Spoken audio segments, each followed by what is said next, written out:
இன்றைக்கு கடங்கல் பகுதியில் பானைக்கு வாக்கு சேகரிக்கும் ஒரு தீவிரமான இயக்கமாக இன்றைக்கு முன்னெடுத்திருக்கிறோம்.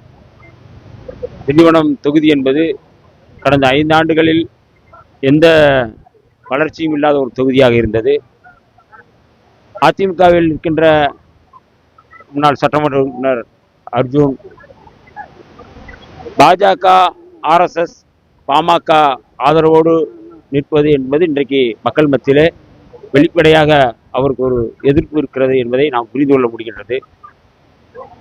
இன்றைக்கு எடப்பாடி பழனிசாமி முழுமையாக ரெட்டலையை பாஜகவுக்கு லீஸுக்கு கொடுத்திருக்கிறார் என்பது கூட இன்றைக்கு கீழ் மட்ட அளவில் கூட இன்னைக்கு தொண்டர்கள்ட்ட புரிஞ்சிருக்கு. இன்னும் கூடுதலாக அதிமுக தொண்டர்களிடையே கூடுதலான அதிருப்தியும் நிலவி இருக்கிறது. பாஜகவோடு இணைந்திருப்பது, பாஜக கூட்டணியில் இருப்பது என்பதே அதிமுகவினருக்கு பிடிக்கவில்லை. இந்த தொகுதியில் மட்டுமல்ல, தமிழ்நாடு முழுக்க. மரியாதைக்குரிய முத்துவேல் கருணாநிதி ஸ்டாலின் அவர்கள் தமிழ்நாடா டெல்லியா என்கின்ற அடிப்படையில் இந்த பிரச்சாரத்தை முன்னெடுத்தார்கள்.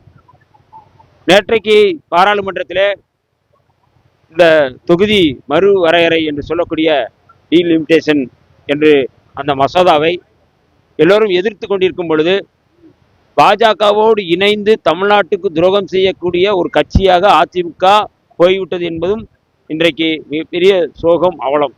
அந்த வகையில் திண்டிவனம் தொகுதியில் பானைக்கு வாக்கு சேகரிப்பது என்பது தமிழ்நாட்டை பாதுகாக்கும் ஒரு மிகப்பெரிய கடமை என்பதை வாக்காளர்கள் உணர்ந்திருக்கிறார்கள்.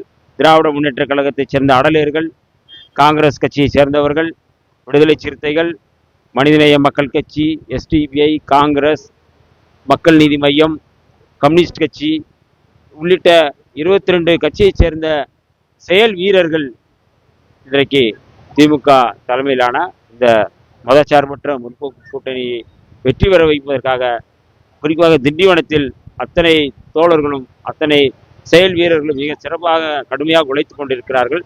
ஆகவே திண்டிவனம் தொகுதி என்பது ஏற்கனவே வெற்றி பெற்ற தொகுதி என்பது உறுதி செய்யப்பட்டது.